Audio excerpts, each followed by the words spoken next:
I'd like to introduce Congressman Joseph Kennedy. He's the grandson of Robert Kennedy, if you didn't know that. Second term representing us in the 4th District, which runs from the suburbs of Boston down the South Coast. And he's one of the things that I found interesting in his resume is he's a vocal advocate of vocational schools and community colleges. And one thing that's near and dear to my heart is the STEM education program, which is science, technology, engineering, and math. And he's really pushed that with some really good initiatives. And you know, he's got quite a background. He's fluent in Spanish. He has his bachelor's from Stanford University and his JD from Harvard Law School. And he was in the Peace Corps in the Dominican Republic and also an assistant district attorney. So with that, I'd like to introduce Congressman Kennedy.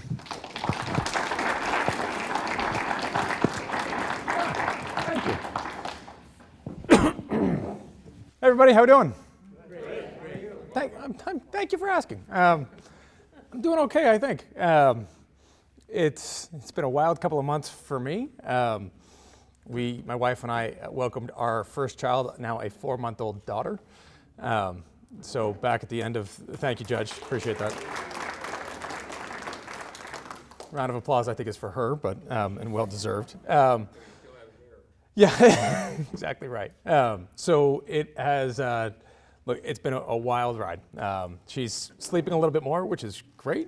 She's normally sleeping anymore, or a little bit more anyway. So the nights when she does, fantastic. The nights when she doesn't, it can be a bit of a long evening. I think you guys have all been there. But it has been a remarkable couple of months. I figured I'd just take a couple of moments and just describe to you at least how I try to go about doing my job as your federal representative in the House of Representatives down in DC. Just take a couple minutes to try to walk you through issues that we're working on and kind of, again, how I see the roles and responsibilities of the office. And then more than anything, these opportunities are really useful for me to be able to get a sense from you, what's on your minds, what we could be doing differently, what we should be doing differently. If there is anything we're doing well, love to hear that. Those comments don't come in all that often, but nevertheless, whatever is on your minds, my job is to try to respond to them the best we can. So to start, I guess I'd say, I came into office at a bit of an interesting time. I was elected to the least popular Congress of all time. I now serve in the second least popular Congress of all time. So that's progress, folks. We're getting there. It's a good thing you're young. Thank you. We are trying, let me put it that way. And I think at a time when there is, the partisanship you read about is real. However, I will say that the vast majority of my colleagues, whatever side of the aisle they are on, are really good and decent people. They actually work really hard, they put in long hours into the job, and they are doing what they think is the best work they can to serve their constituents back home. And the fact of the matter is that what's the right thing for the 4th District of Massachusetts isn't necessarily always the same right thing for rural Texas or Oklahoma or Silicon Valley or Los Angeles. It's a big country. And our job is to try to find a way to work through some of those challenges and those differences, come to a consensus, and move forward. And on some of those issues we can, some of the issues it's been harder, but my job is to try to keep putting one foot in front of the other and keep working through it. But I have been surprised. People ask, what are you surprised about? Again, most of my colleagues are actually really good and decent folks. Some of my best friends down in DC are Republicans, and we don't agree on everything, but they are doing the best they can to serve their constituents back home, just like I am. The question then becomes, in the midst of those challenges in Washington, kind of how do you go about your day and where do you even start? And I think the answer, for me anyway, has been actually pretty basic. It's you start at home. I represent 730,000 people in the 4th District of Massachusetts that elected me to try to be their voice in Washington, D.C. So we spend an awful lot of time trying to serve all of you. The 4th District consists of 34 cities and towns, from Brookline and Newton and Wellesley and Needham to areas of Milford and Hopkinton, all the way down to Fall River and Taunton. And we try to make sure that we are responding as best we can to the needs and the concerns of our constituents. Half of my staff is here in Massachusetts, half of my staff is down in Washington. And so for all of the focus that the media puts on what's coming out of Washington or isn't coming out of Washington. I think it's important for everybody else to recognize that half of my time is actually here, more than half of my time this year is actually here, and half of our staff, half of our resources are actually here, based on, focused on trying to maintain constituent services and answer questions that come in from our constituents. We have a program called Tour 34, where we basically go out and do office hours in every single community I represent, all 34 of them. Normally hang a little shingle on the local library or sometimes the police station, the firehouse. And whoever wants to come in and chat with me, come on in and talk. And oftentimes the folks that are coming in, they've got questions or concerns. They want to understand how I voted on a certain issue, or they've got local questions about their mother's Medicare issues. Some issues around immigration, contracts that they've got with the federal government that they've got a problem with, IRS issues. And our job is to try to answer those no matter who you are, no matter where you come from, trying to make sure that we can work our way through them. So we spend an awful lot of time running around the district doing that. And if you go around and do those listening sessions, you try to use the issues that come up to inform our priorities and policies down in Washington. And that's, a couple of those have come to the top. One, opiates. I was a prosecutor before I ran for office in a couple of different counties across Massachusetts. And there was not a single day that went by where you weren't confronted with the terrors and the horrors and the tragedy of opiate addiction. So we've been working very hard on some issues or some legislation down in Washington with the rest of our delegation here and across the country, trying to actually get our arms wrapped around the opioid epidemic we're seeing here in our community. That's led into a much broader discussion about reform to our mental health care system, which is absolutely, in my mind, completely broken.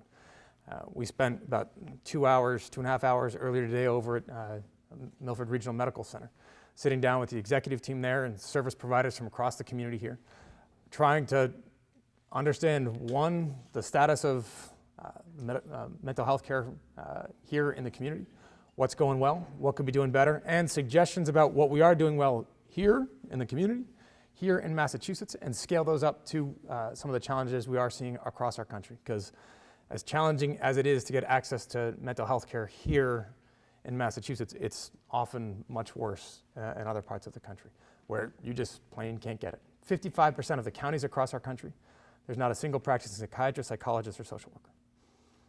So there is a huge lack of access problem that we are diving into in an awful lot of detail.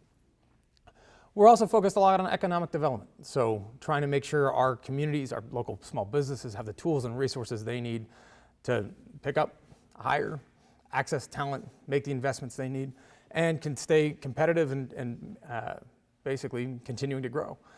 As you talk to those folks, a couple of issues come up too, which again has informed our work down in Washington. One of the issues that has come up over and over and over again is energy rates. Some of you might be aware of it, but New England has the highest electricity rates of anywhere in the continental 48. And it's a pretty good question as to wonder why.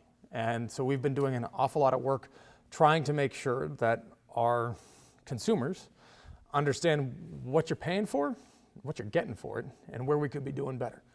That's a particular issue for one of the industries that I talked about in my opening about we've done an awful lot of work around STEM education and manufacturing because I believe that there is actually a tremendous amount of talent and a history here of manufacturing in this region of Massachusetts.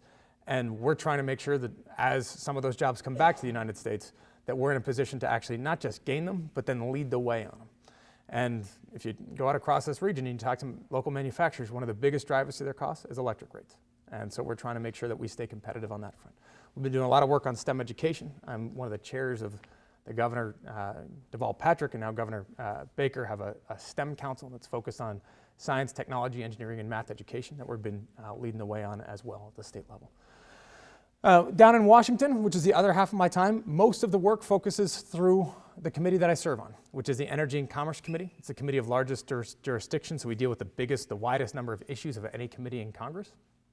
All of healthcare, life sciences, biotechnology, energy policy, telecommunications, and then essentially anything touching interstate commerce that isn't financial services. So Takata airbags in your cars, to steroids in baseball, to concussions in the NFL. All of that comes through our committee, so it keeps us very, very busy. But we have been working an awful lot through that committee on those electric rates, on the mental health system and the overhaul of the mental health system, on opiates and opiate abuse. And that will keep us moving forward. The last bucket, so the district work, the committee work down in Washington, the last bucket where I spend an awful lot of time is just two other issues that I care an awful lot about. First, I was a prosecutor, as I mentioned before. I got into office, and before that I did a lot of legal aid work when I was in law school. I believe very deeply that in this country, everybody should have access to our legal system, and that the laws should apply equally to all of us. And I believe that at this time, actually across the country, they don't. We as a society spent more money on Halloween costumes for our pets than the federal government spent on legal services. And if you are a woman that's faced domestic violence and you want help getting a restraining order, that's a civil case. The criminal case, the assault and battery, that's criminal. A restraining order is a civil issue. You want an advocate? That comes out of legal services. If you believe you're getting evicted out of your home because a bank lied to you or because your landlord's throwing you out and they're not following the law, in Boston Housing Court, 2/3 of the people that are represented by counsel keep their home. 2/3 of the people that represent themselves lose it, basically just by having a lawyer.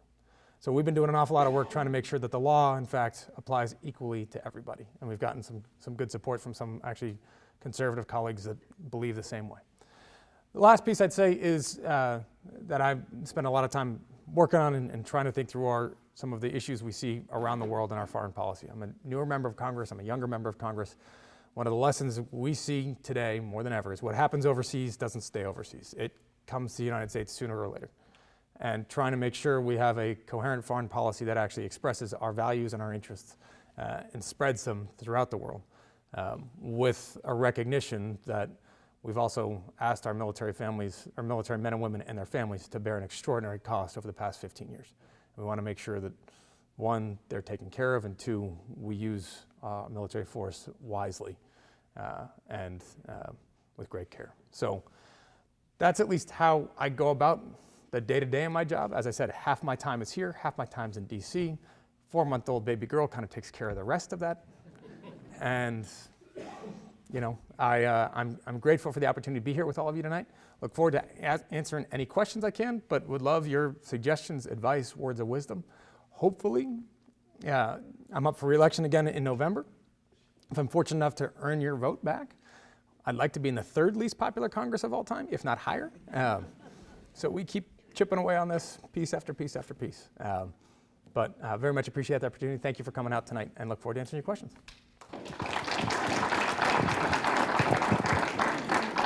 Thank you, Congressman. I want you to grab that microphone right there. And I'd like to just go over a couple of ground rules in terms of asking questions, because now we're going to move to that portion. Just raise your hand when you have a question and tell us your name and what town you're from, okay? And also just try to keep your questions to 1 minute or less, and any inappropriate questions will be dismissed and we'll move on, okay? Just raise your hand, and we have somebody with a microphone that's going to come around and, bring it right to you. So fire away. What do we got? We got a question right up here, Rob. He's coming to you. Thank you. I'm Tom Russ, a resident of Milford. And you touched on something that's extremely distressing to me, and I'm sure a lot of other folks, is what I consider to be a totally partisan, dysfunctional Congress. And my question is, as our representative there, what do you think that we can do as constituents to help move things along? Because I know most people are disengaged. They hear about the lack of progress on TV and the news, but do nothing about it. So you're there. What should we be doing to help you? Thank you. Tom? Tom? Yeah. Great. Thank you for the question.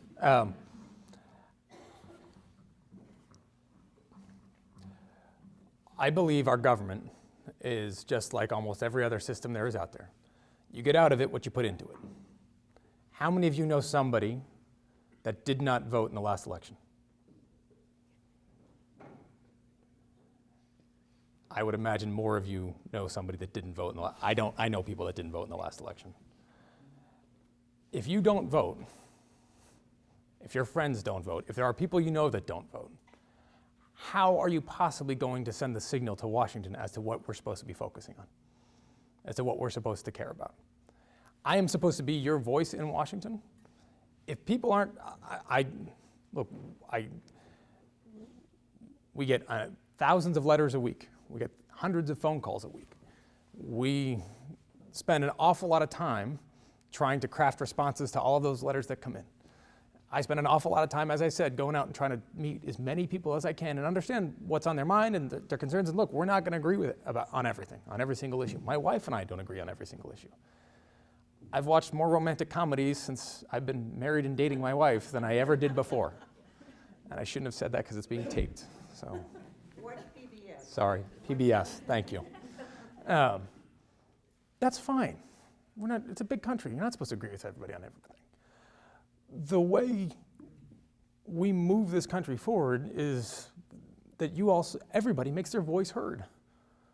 And if there's an issue out there that we disagree on, it is my job and responsibility to explain to you why I have the stance I have, whether it's a vote or a policy position or anything else. And you can then decide, based off of the issues that you care about, whether, despite my position on that issue, I have earned your vote or not. And that's the way the system works. But if people don't vote, even if you think it's just because you're so disenchanted or disgusted or let down or disappointed by the candidates, if you're not voting, how are we supposed to ever make that system change? How are we supposed to know that we should respond differently? You got to make your voices heard, and then you got to hold us accountable.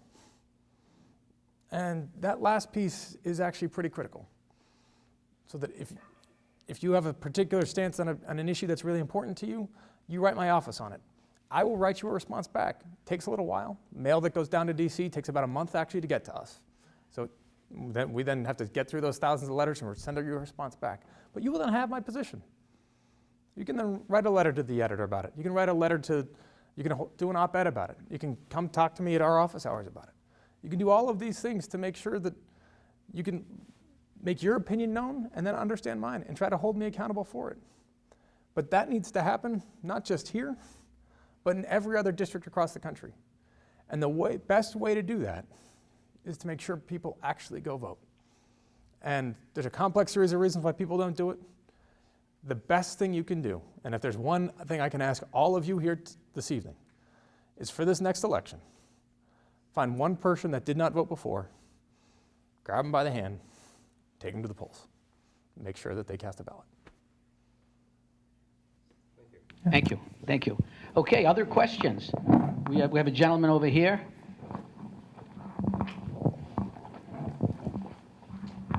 Thank you. I'll try to do this in 1 minute, but this has bothered me for a long time. As a former state rep, I put in a bill locally for the Milford Daily News to allow them to advertise people who are losing their houses and stuff because the Boston Globe was getting all of them.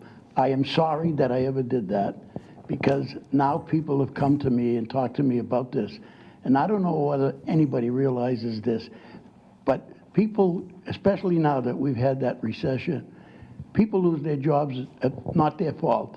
Then they got to get slapped on top of that by having their name in the paper that they lost their house. Then they get slapped a third time because it goes on their credit for 8 years. Some people don't get that for some of the crimes that you've read in the paper. It's just wrong, and if there's a way that you could put a bill in, if they want to sell the house, the bank can sell it. All they need is the address. They don't need to embarrass the people who lost their house for no fault of their own. That's been very important to me. I'm sorry that it happened, but at the time I didn't realize it until a couple of people came up and told me. I think it's important, and if there's a way that you can get a bill through to save those people who, lost their homes through no fault of their own, I'd really appreciate that. It's a great question. Let us take a look into it. It's the first time that aspect of foreclosure has come up for me. Let me understand if that's my inclination is that, or my instinct is that part of that is actually going to be done at the state level through state law. As you said, when your time as a state rep, that's where you introduced it. Let me see what can be done on the federal side. Yeah, we'll take a look. Thanks. Thank you, Congressman. Other questions? Okay, remember to give us your name and what town you're from. We got somebody right over here. And then somebody in the back. Peg Knowlton, Milford. Hey, Peg. Good to see you again. I have been, I forget. All right. I was wondering if the climate in Washington is improving as far as working together. That's been a concern of mine. So, might come as a shock to many of you.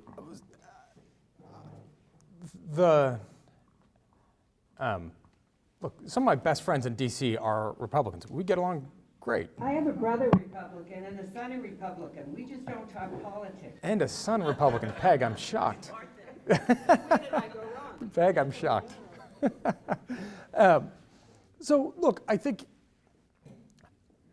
on the one hand, it's not nearly as bad as you see. As I said, I've got friends and colleagues. Last week I was in D.C. I had a bunch of Republicans over to my house. We went out to dinner a couple of times with Republicans. They're friends and colleagues, and they're good folks. They might not love the Red Sox, but they hate the Yankees. Like, we'll take it, right? So in that regard, it's not nearly as bad as people think.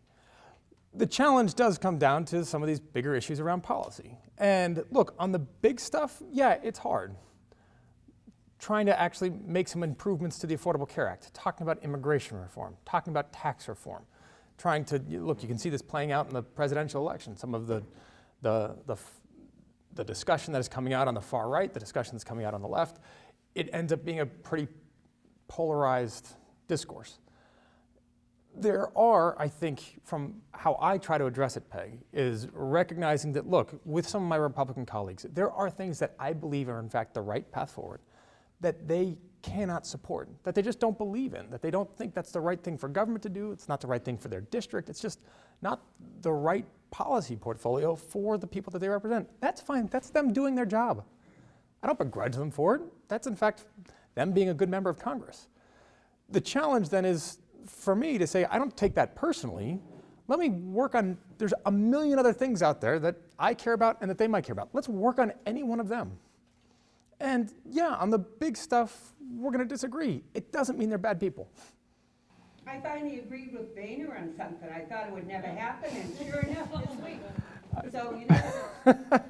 I can imagine what you agreed with Speaker Boehner about, but. Know exactly what I So I guess, look, I think I think part of the challenge, and I realize this. This is perhaps a difficult point to get across, but the folks that we read about and see on television, I also happen to have come to know they're my work colleagues just like you have work colleagues. And they are, in fact, the things that are said about them, those men and women that are actually, most of them I would count as friends, you would never say to somebody to their face. You just wouldn't. You see what's said about some Republicans on MSNBC, you see what's said about some Democrats on Fox News. That's not something you would ever say to somebody at a forum like this, when you're sitting down over dinner. It's just not the way you treat people. And I do think there is an unfortunate consequence to that, which is politicians are people too. And the fact that that discourse gets worse and worse means that the rhetoric on both sides gets worse and worse. And then it becomes harder to actually bridge that gap. Well, that's been my concern, that it's been so absurd. But there is, I think there's a responsibility for those of us in that system to say, as best you can, separate what you read in the newspapers and you see on television, understand that that is an integral part of this job. But there's also a very human aspect to this, and it's relationships, it's colleagues. And look,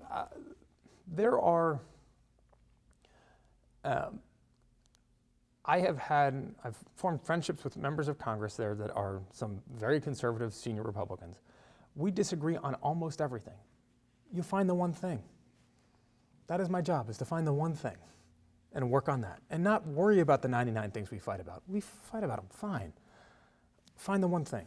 And you can do that. The manufacturing bill that we got passed, the big bill that we got out of Congress in my first term, it took 2 years to get the bill passed. In the end, out of the House of Representatives, you know how many people voted against the bill? Pick the story you want to tell. It took 2 years to get a bill out of the House of Representatives that nobody voted against. You could also get a pretty big piece of manufacturing policy signed into law after 2 years if you go about it the right way. There's a way through it. Not on everything, but you got to navigate your way through it. We're trying. By the way, Thank you.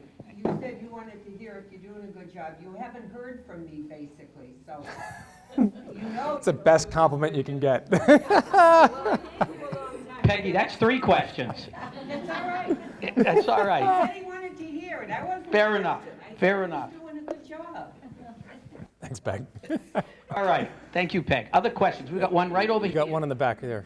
Oh, we got one back there now? Okay. On a national basis, people in Washington being treated with the same rights with disabilities as people without? That's how I wanted to hear. I think we've made great strides. We've got a long way to go. The Americans with Disabilities Act, I think, was a huge step forward. I was at an event last week celebrating the extraordinary success of I would say young man, but he's not even young anymore. Somebody with an individual with Down syndrome that has had a productive career in the private sector and has done very, very well. Look, there is, I think, because of advocates, because of organizations like Special Olympics, like Best Buddies, like a number of others that have been able to garner community support and actually get the community involved, we are making huge strides forward for individuals with intellectual and developmental differences. We still, yes, have a long way to go, but any suggestions you have about how we can keep pushing it, I would certainly love to take. Thank you. Okay. Another question right over here, and then we'll come over to you. Hi, Joe. Jim O'Connor from Milford. We've met before. We have. Good to see you. My question concerns the Federal Arbitration Act. Okay. And the way that it has been used, particularly over the last 5 to 10 years, to basically deny rights to consumers who have entered into consumer contracts with mandatory pre-dispute arbitration clauses. That's not even close to what the original intention of the Federal Arbitration Act was. And I'd like to know if there's any possibility that there could be changes, either amendments to that law that would restore people's rights, particularly when they enter into these contracts with huge corporations, cell phone contracts, you name it, and whether or not there's any chance that there could be some reforms. It's a great point. So you heard me talk a little bit about our efforts on legal services and access to the court system. I look at this as very much related to 2 other issues. 1, arbitration, and then 2, class actions. And we've seen, I don't know if you saw it, I believe it was on the class action side, the New York Times actually did a long series about 6 months ago detailing the movement from the Supreme Court about the limits that were then put in place for exactly the cases that you're talking about, where if a cell phone company ends up ripping you off for $20 or something on a bill, that's not something you're ever going to sue a major cell phone carrier for. But if they do that for 20 million people, that's an awful lot of money, and the only remedy that's really contemplated there is a class action lawsuit. And if you can limit people through either form selection clauses or forced arbitration clauses, it essentially renders that remedy moot. So I actually spoke on the House floor 2 weeks ago with one of my colleagues, Hank Johnson, who's been trying to push some reforms to make sure that people actually, that I guess I would say, along with you, restores the original intent of those arbitration clauses and not leave them out there so that anybody signing up for either a cell phone contract or a credit card in the fine print recognizes that, hey, you've just signed away some very basic rights that essentially leave you with no legal remedy after you've been wronged. So we're fighting on it. This is an issue that often does turn into a partisan one. So I haven't seen a whole lot of conservative support, candidly. I wouldn't frame it, well, I might frame it that way, but what I put it this way, I think that there are, Yeah, so we're, what did I say? We could use some help in trying to get that across the finish line. Thank you, Congressman. Other questions? We got a question over here, George. Hi, I'm George Swimer. I live in Milford. How are you? I could spend hours talking to you, but I won't. Okay. But I do have some sort of general questions. I'm concerned about what you view as the truth of the solvency of the Social Security and Medicare system, and what you think are, one, the challenges facing those two systems, and what you think you could do, or what Congress should do to fix whatever the perception that most people have about the solvency of those systems. Great. So Social Security and Medicare, let's separate those out because they're two obviously huge systems and they are incorporate a huge percentage of our federal budget.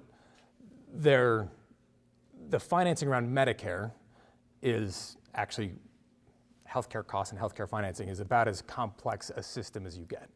Social Security ends up actually being pretty simple because there's essentially designated revenues that come into it that are payroll taxes, and then there's money that comes out of it, right? So there's 4 or 5 different levers that you can push and pull to adjust essentially without a total overhaul of the system. That essentially designates the rate of money that comes in and the rate of money that then goes out. So when you're talking about Social Security, you're talking about the overall payroll tax on the consumer, on the employer side and the individual. You're talking about the payroll tax cap. So you're probably aware that after you only pay payroll taxes up to, I believe it's about $160,000. And after that, there is no payroll tax. You don't pay any additional payroll tax after the $160,000 level. There's a retirement age and age of eligibility. And then there's a early retirement, which you're probably aware, 62, and then there's a later retirement, which you get your full benefits. So there's, and then you could talk about, so that's the kind of the levers about funds going in, and then the funds going out, you basically talk about the overall benefit levels that people rely on. Social Security has been amended, I believe it is 5 times since the Social Security Act was initially passed back in the 1930s.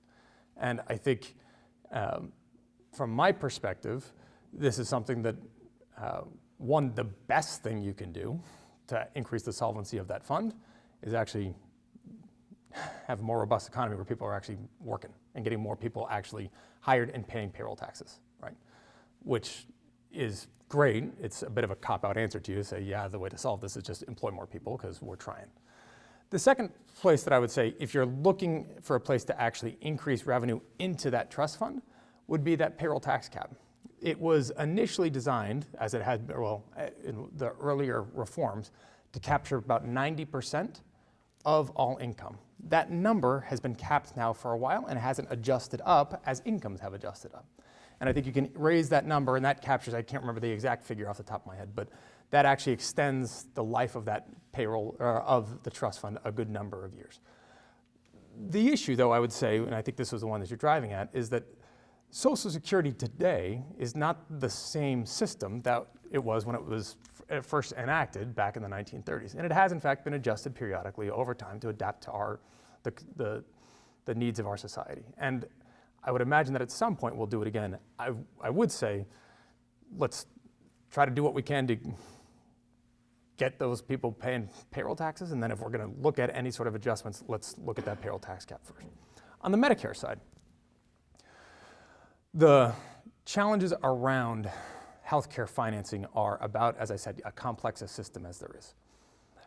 The challenges around Medicare, though, get even more severe as we're seeing baby boomers get older and age into Medicare. And particularly when we look at healthcare costs, knowing that I believe it's about 80 or 90% of all healthcare costs happen in the last 2 years of life.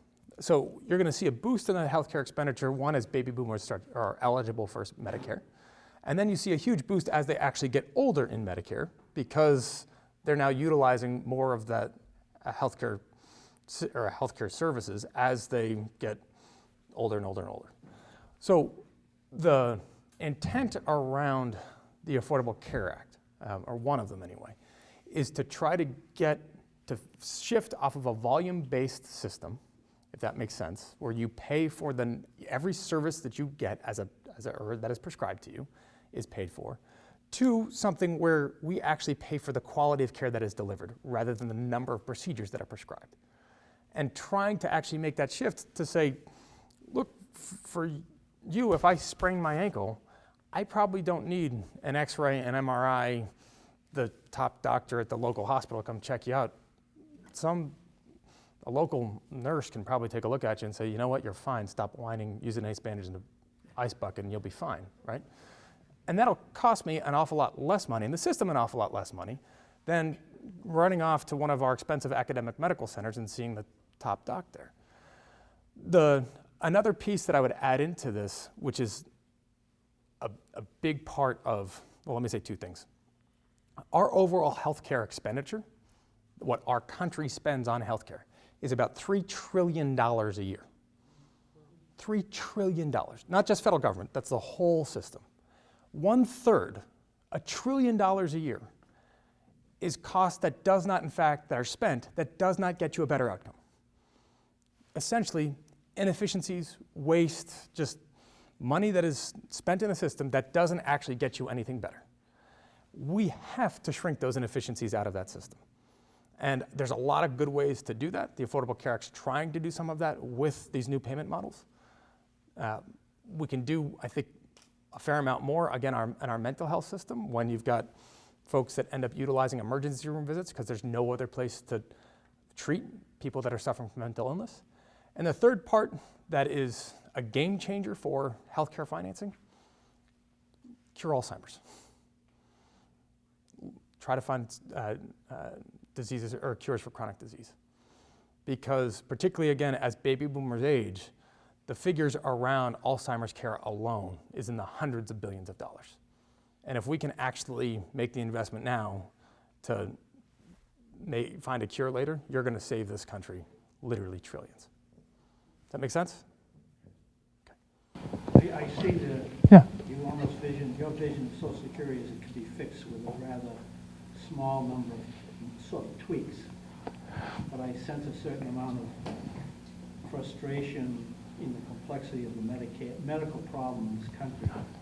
It's almost too overwhelming for anybody to fix. I don't want to say it's too overwhelming for anybody to fix. What we have seen, and look, it is healthcare financing itself, that model is extraordinarily complex. I don't want to say we've solved it because we haven't. What we have seen though, in the past 5 years, we've had 4 years, 4 of the past 5 have been the lowest rates of healthcare cost increase on record. So healthcare is like everything else, the costs of healthcare are going to increase. What we're trying to do is to slow the rate of that increase. We are making some progress there. We have a long way to go because some of the structural challenges we face in that system are still there. And that's something that society has to wrestle with and answer around risk, around innovation, around curing of disease, around end-of-life care and treatment, that those costs are going to be borne by society one way or another. There's ways to do that I think are more cost-effective than less, but they're actually really tough questions to try to answer, morally, philosophically, religiously, and otherwise. And so I think those conversations are started. I'm not sure government's at the point now where we can say, hey, this is going to be what the answer is. Fair? With one summary question, do you personally consider Obamacare to be a success, or is it too early to tell? I think what we've seen so far has been successful, recognizing that there is not a single, I do not believe that there is, that any legislation that we passed is perfect. I do not believe it's possible to design a perfect piece of legislation, particularly one dealing with healthcare that is that complex. The whole idea in legislation, though, I mentioned to you Social Security a moment ago, that has been adjusted 5 separate times because you know what? You pass a law, you do the best you can to actually translate these really complex ideas down onto words on a page, you pass it, you do the best you can to get it through a political process so that it can pass, which by the way doesn't always mean that you get the best policy result out of that legislation. As you've heard people say, the sausage making process is not all that pretty sometimes. But then you see what's wrong with it and you adjust it and you try to find a way to make it better. Since I've been in Congress, the House of Representatives has voted to repeal the Affordable Care Act over 20 times. The overall number since it was passed is over 60 times. With all due respect to my Republican colleagues, they have yet to introduce a bill that is an alternative to Obamacare. Even Paul Ryan's budget, when he repeals Obamacare, he keeps some of the taxes that Obamacare put in to try to finance the rest of his budget. So the fact is that we, yes, have to make reforms to that law. We are still at a point, unfortunately, where politically some of our conservative colleagues cannot make those reforms because if you try to reform the law, you now support the law. And they've voted to repeal it 60 times. So we need to get to a point where we say, look, are we making progress? Yes. There are 16 million people that now have health insurance that didn't have it before. That's a pretty astounding figure. Is it perfect? No. We have to find ways to adjust it. Let's now work to try to find ways to actually make this law better, more palatable, more effective and efficient. Because just saying leaving it as is ain't gonna wholly work, and trying to go back to the way it was before isn't gonna work either. And until they come up with another alternative, which by the way, they haven't done yet, you're in a pretty tough spot. There's one over here. Got a question? Yeah, back. Question back there.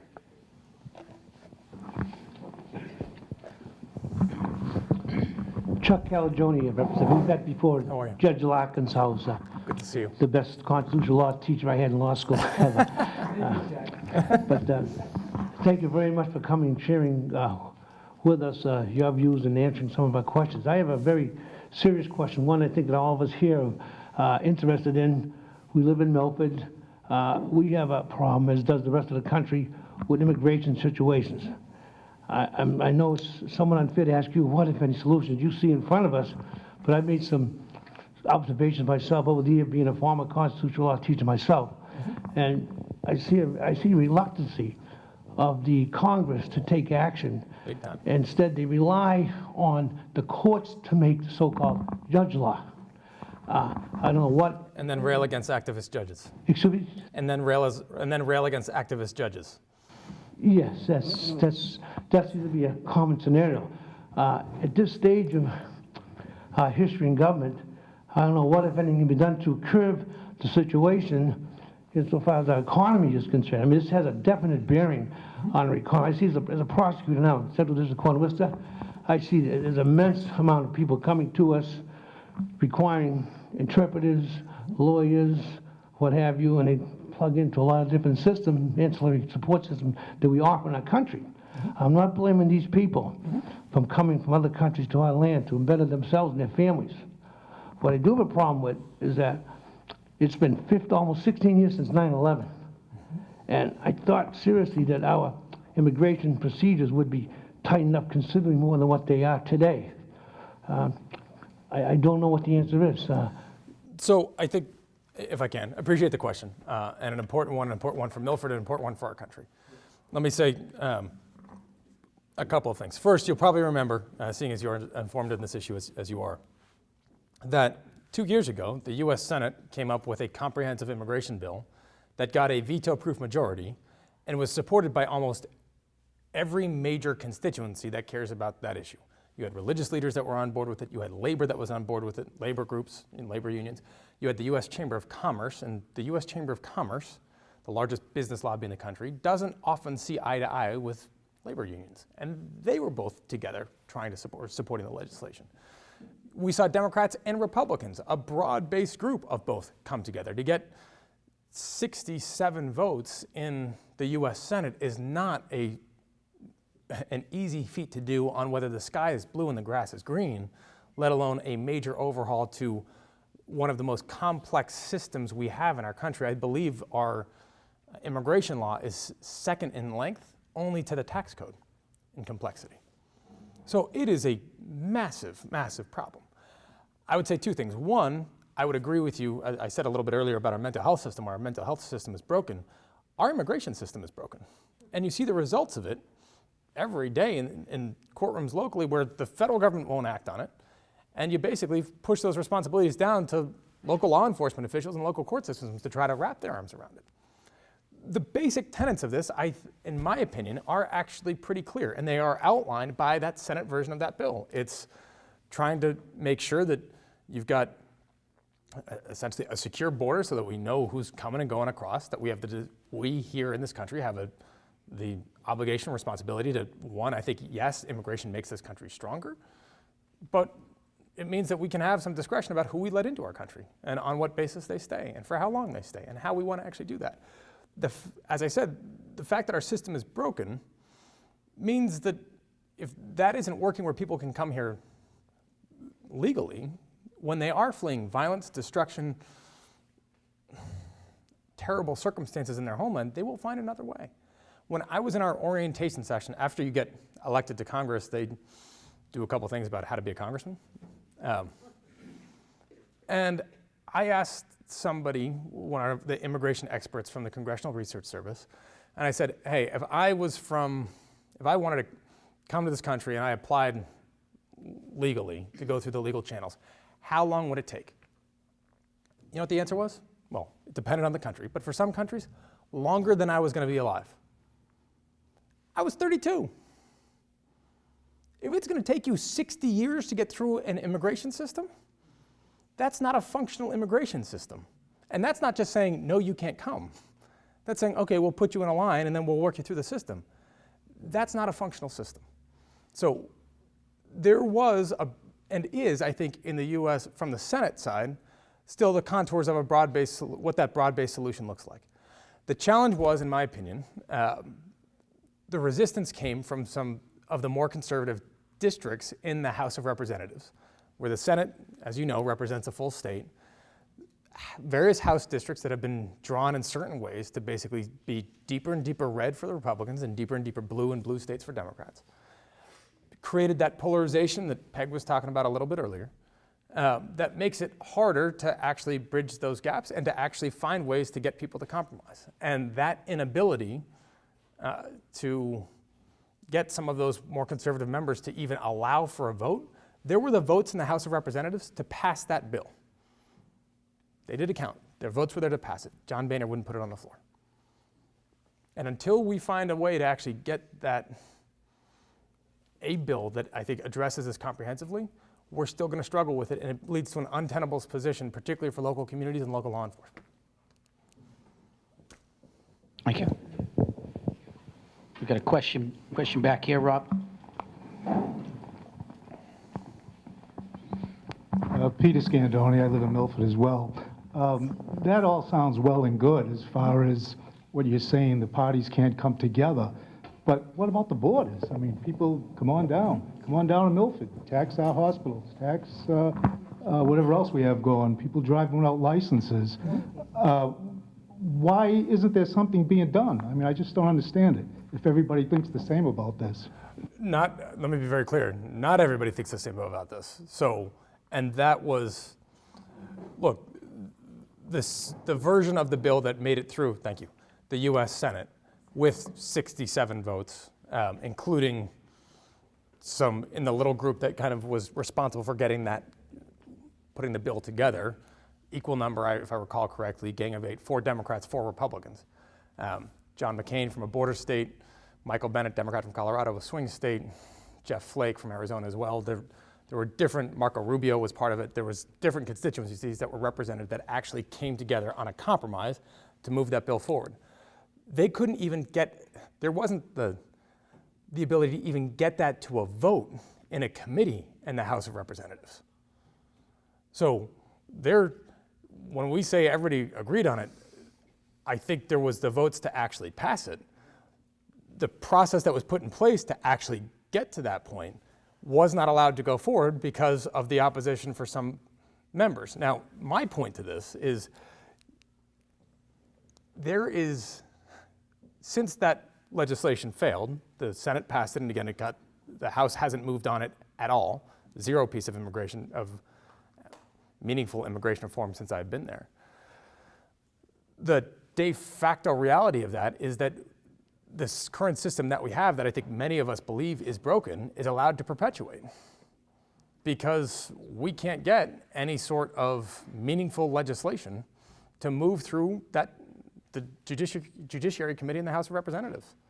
And the failure to move anything means that you are stuck with the status quo, which means local law enforcement. I was a prosecutor. I saw this in our court system too. Local law enforcement is stuck trying to enforce federal immigration law, which is not the position they're supposed to be in, and is not the position that the federal government should put our local communities in.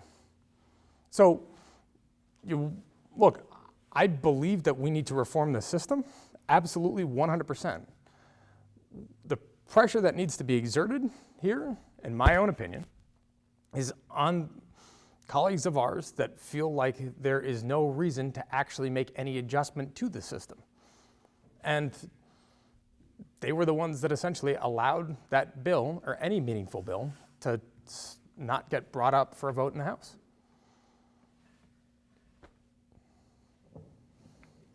Thank you. Got another. Yes, hi, Joe. My name is Linda Toscas. I'm from Milford. I was just wondering, I had sent you an email directly, but got a response from someone that works within your office. Okay. And I'm wondering, how do I get a hold of you directly? What would be the best way and set up an appointment to speak with you? Nick Clemens is our district director, who's sitting right in front of you. Oh, okay. All right. Okay. And I had one other question, too. How involved do you get in local safety issues? Well, you got to give me a little more context for it. We do what we can on anybody has an issue that we think we can be effective on. We try to be as effective as we possibly can. Sometimes there's things our office can do. Sometimes there's things where just the issue that comes up is, if there is a policy part to it, it's a state or local issue where we can then refer you off to the local state rep who just walked in. Great timing, John Fernandez over in the corner. State senator, mayor, town council, whoever that happens to be. So if you've got a local issue that you want to touch on, it's probably best either to set up an appointment or talk to Nick. I will tell you, I'm happy to find a time to chat with you. Given that half my time is here and half my time is in DC, the schedule can be a bit tight from time to time. As I said, we do office hours, so I do those out in our communities. Nick can probably tell you when the next ones are, which would be a good way where that is me and a staff person, and if you want to come on in and chat then, I'm happy to do that, and we can talk about whatever your issue is. I'm not sure when the next round is or where it is, but Nick can fill you in. Another question. We've got a question over here. Yes, you can. Let me make sure that people that haven't asked a question first, though, can. Hi, Congressman. Claudia Scandoni, Milford. Yeah. This is my husband. With all due respect, Congressman, we have friends that came from Portugal legally, the right way, and it took them 10 years. Yeah. Other questions? Oh, sorry. You said it would take 60 years to get here. So, ma'am, depending on the country that you're coming from, and so the countries have different quota systems.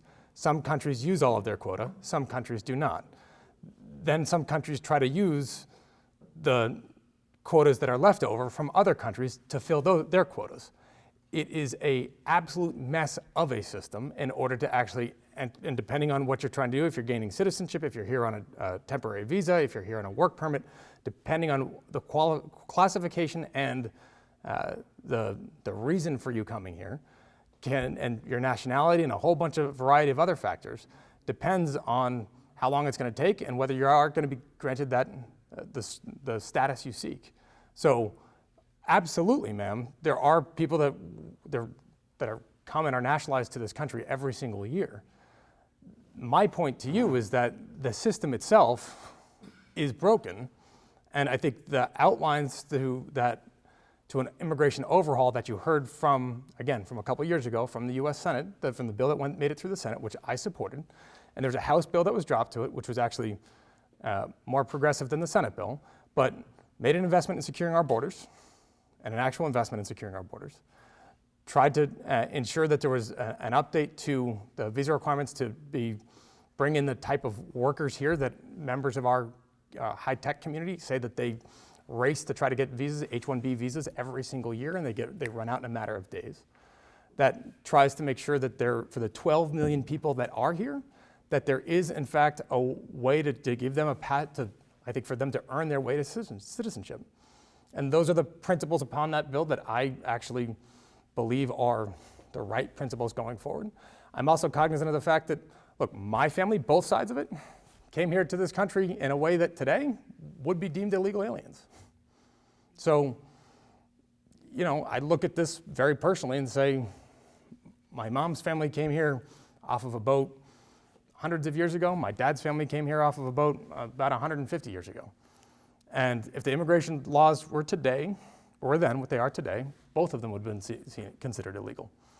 And that fact is not lost on me, particularly for folks that are fleeing, as I said, violence and destruction and some circumstances that I would not wish on my worst enemy.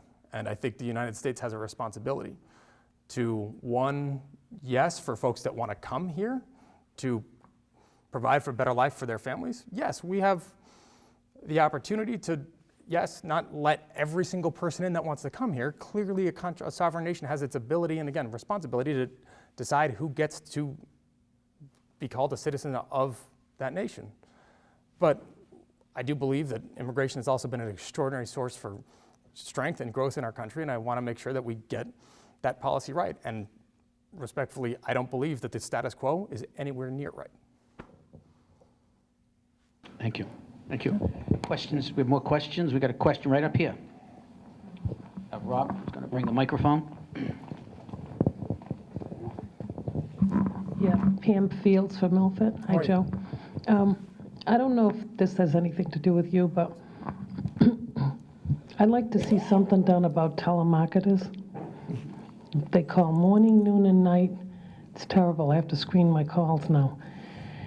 And There's a do not call list. well, we have a system where you call the number, but I've called it 1,000,000 times and I'm still on the list, but they keep calling and nobody seems to get penalized, which they're supposed to be fined.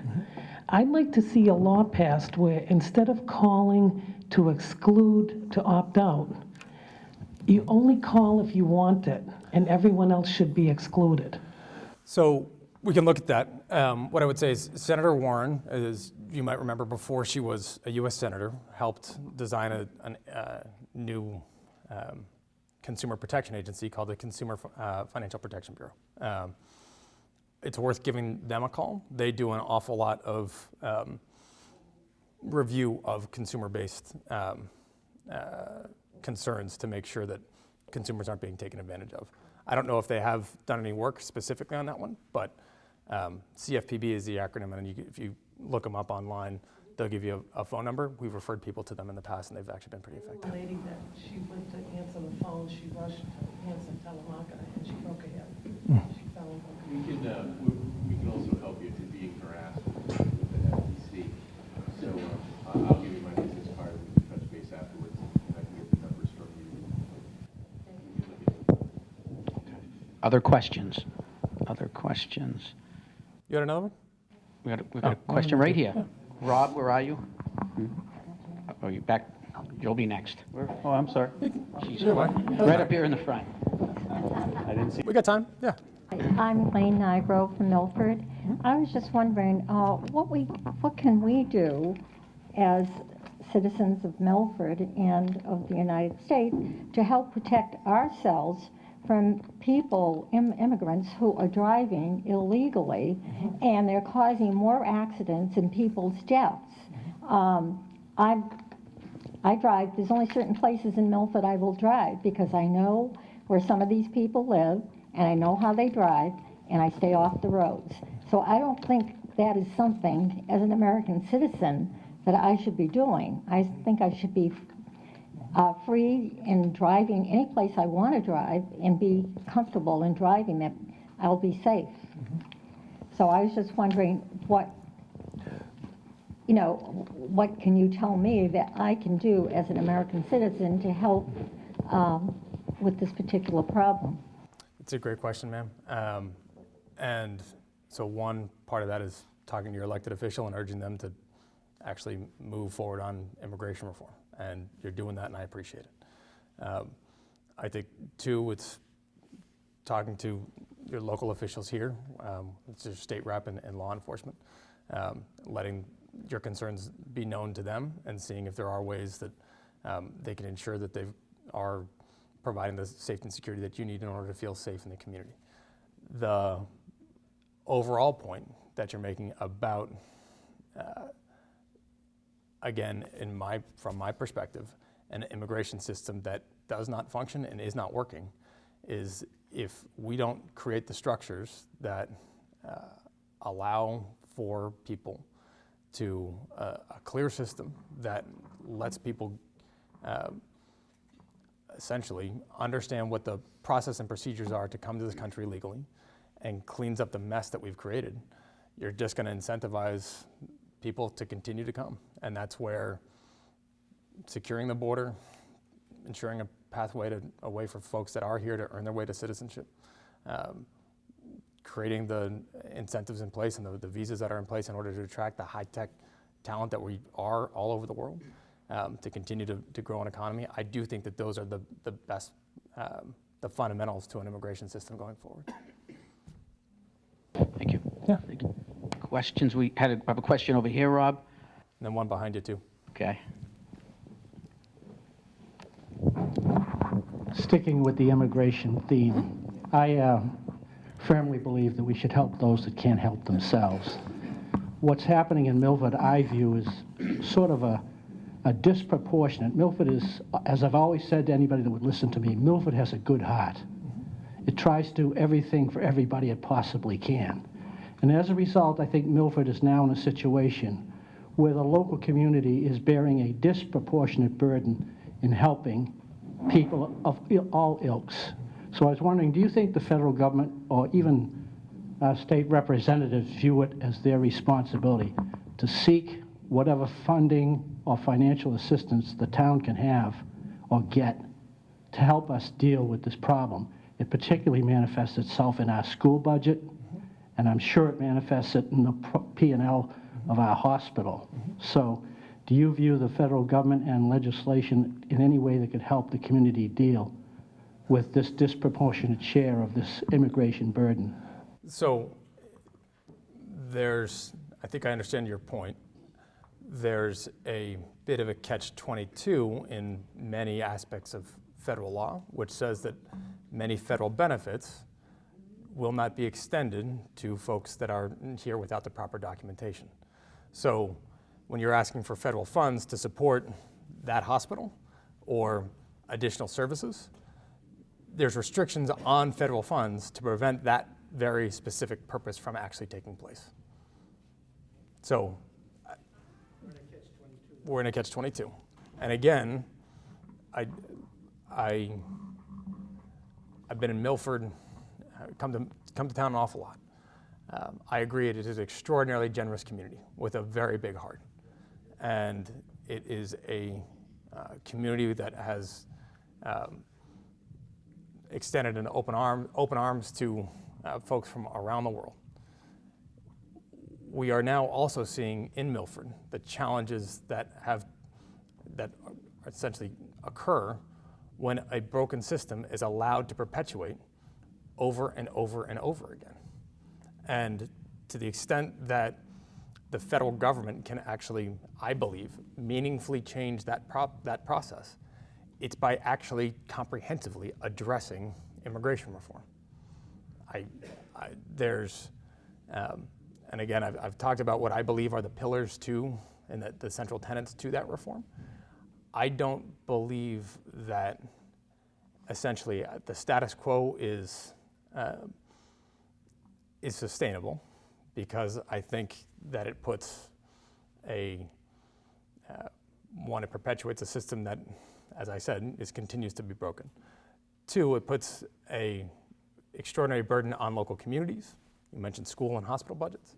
It puts burdens on local law enforcement to be essentially in a untenable position between actually enforcing federal law, which they're not supposed to have to do, and trying to actually preserve and protect their local community. And the financial aspects and the financial burden essentially trickle on down to the local community that's trying to find a way to make it all work. The way that we clean this up is by actually dealing with the problem. And the federal government has tried through, and Milford was one of the communities that started out with the Secure Communities program, which was designed as a local law enforcement tool to increase coordination and information sharing with local law enforcement and federal law enforcement. And it turned out that as they studied the results of the program, it wasn't, in fact, doing what people hoped it would do. It was having an adverse impact, an adverse effect, because I think local law enforcement would tell you that their effectiveness in providing for a safe and secure community relies on trust with that community. And the Secure Communities program, as we saw in communities from around the country, ended up dividing communities rather than building trust between law enforcement and that community. And the program was in fact scrapped, and a new program has been implemented to try to alleviate some of the concerns that Secure Communities created. And they're in the process of evaluating that effectiveness too. You will continue to see a patchwork of systems or patchwork of attempted solutions at this problem until we address the underlying one, which Congress continues to not do.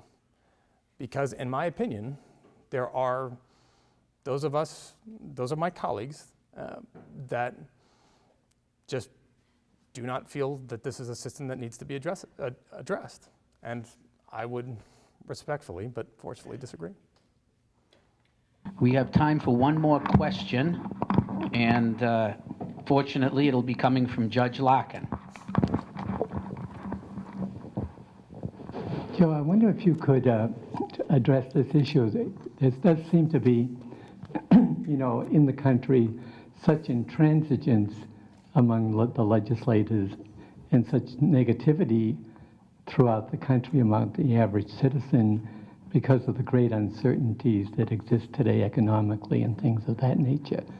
But in contrary to that basic situation, it seems there is now a sea change in the criminal justice system away from the old Rockefeller laws of lock them up and throw away the keys.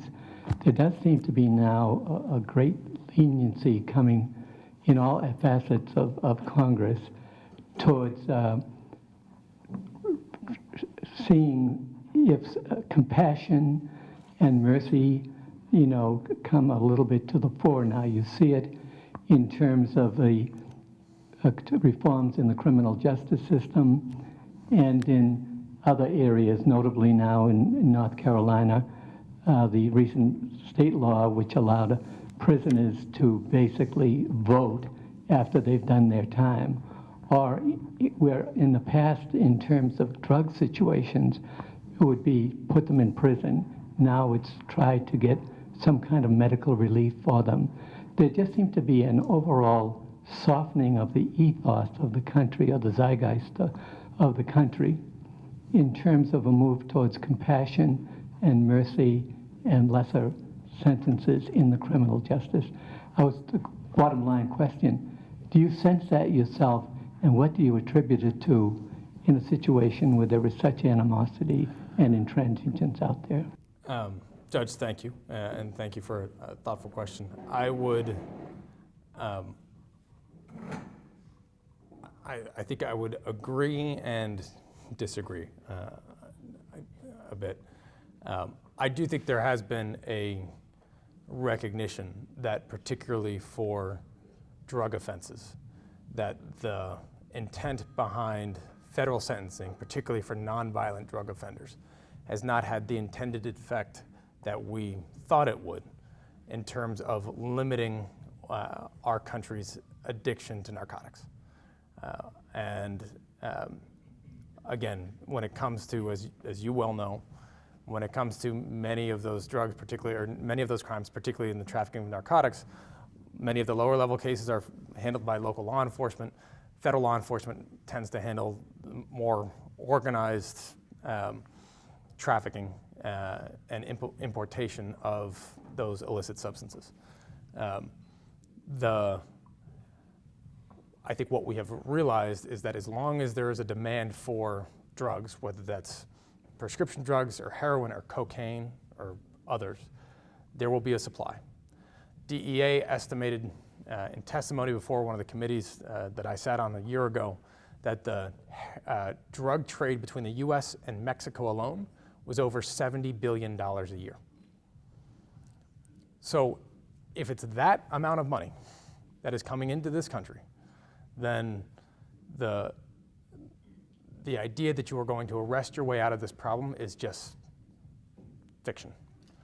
So we're now, I think, trying to say, yes, I believe law enforcement does play a critical role in the interdiction of those substances, particularly those substances that are coming in from other countries.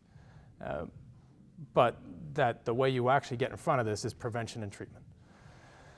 I think there is also a recognition that for folks that have served their time, whether that's in a state prison or federal, that we actually want them to reintegrate into society and be a constructive force in society rather than somebody who is essentially where opportunity to then get themselves back on a pathway forward becomes either too blocked with obstacles where essentially we're condemning them to a future life of crime in order to make ends meet. So the Attorney General has started to actually lay out a roadmap for reintegration, and that doesn't just mean leniency. I don't believe that that just means, hey, that's great, come on back and more an additional handout and handout and handout. But what that does mean is to say that, look, there's a felony drug ban that is still present in many states, which means that if you're convicted of a drug offense, then you are ineligible for all sorts of public assistance. Which, particularly if you end up, if you're a single parent or if you're a single mom, which there's plenty of them in federal prison, you come back out, you try to gain custody of your child, you can't get housing or food stamps or WIC, formula. How are you possibly supposed to make ends meet? And if you're doing, landlords are doing background checks to rent you a place, you're not going to get housing. It's a complex challenge. There's equities, I think, that yes, we need to balance, but there's also a recognition that particularly if you come out of prison and you're in your 20s or 30s, and we actually want you being able to earn gainful employment, take care of yourself, take care of your family, and pull yourself up, then we have to address some of the challenges in our system. I do salute the legislature here in Massachusetts, which I think took an important step forward, where for drug convictions, you also used to lose your license here in Massachusetts, which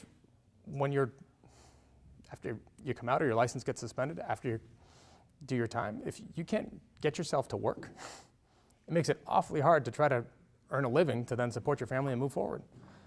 So they passed a law that actually removed that barrier for people as they try to reintegrate, which I'm not so sure. And I was a prosecutor, I handled plenty of drug cases. Why, because of you were convicted of a drug offense, you end up losing a license? The nexus there didn't seem to always hold, but I support. Thank you very much. Yeah, some forward thinking by your representative in the back that did a nice job on that one. We're going to keep our promise and get you out of here on time. Thank you all very much, appreciate it. Thank you.